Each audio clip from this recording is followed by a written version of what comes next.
সবাই বলে কোরবানি ঈদে খরচ নেই, কোরবানি ঈদে আরো বেশি খরচ। খরচ বলতে আপনার পারিবারিক খরচ সবচেয়ে বেশি।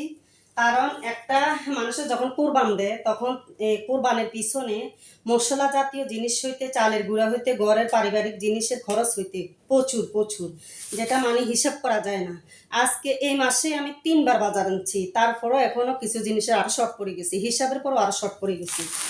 এখন চালের গুঁড়া সব কমপ্লিট করেছি, তারপরে মশলার গুঁড়ি কমপ্লিট করেছি, আর টুকিটাকি বাজার হইতে যাবতীয় অনেক কমপ্লিট করেছি। আর মাত্র শুধু রয়েছে গরু কিনার বাকি। তো সবাই দেখেন আমি কি কি মার্কেট করছি। এই যে একটা আরসি আনছি, আমি আবার খাই না, কিন্তু ফোলাফাইনে তো বুঝবে না, সেই জন্য।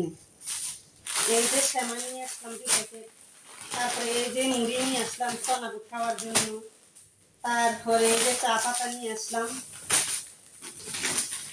এই যে খাজা নিয়ে আসলাম, এই যে বিস্কিট নিয়ে আসলাম, 2 প্যাকেট বিস্কিট নিয়ে আসলাম।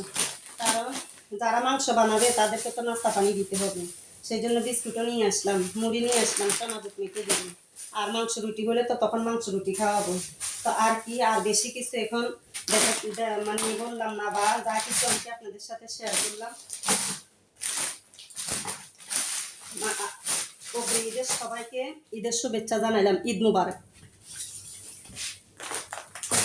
সবাই সুস্থ থাকবেন, ভালো থাকবেন এবং সুস্থভাবে যেন ঈদ কাটাইতে পারেন। ঈদের পরে যেন সবার সাথে আবার সুন্দর সুন্দর ভিডিও নিয়ে দেখা হয় এবং সবার মাঝে সবাই থাকতে পারে, সাপোর্ট করতে পারে, লাইক কমেন্ট করতে পারে, শেয়ার করে দিতে পারে। সেই জন্য সবাইকে দোয়া করি, সবাই সুস্থ থাকুক, ভালো থাকুক। আল্লাহ হাফেজ। আজকের মতো বিদায় নিলাম এ পর্যন্ত ভিডিওটা। নেক্সট কোনো ভিডিওতে দেখা হবে। আরসি খাবেন, সবাই কি কি খান, কোন আরসি খান অবশ্যই কমেন্টে জানাবেন। ভাই আমি কোনো আরসি টারসি খাই না, আমার শারীরিক সমস্যা, সে কারণে আমি খাই না, তবে ফোলাফানির জন্য আনা হয়েছে।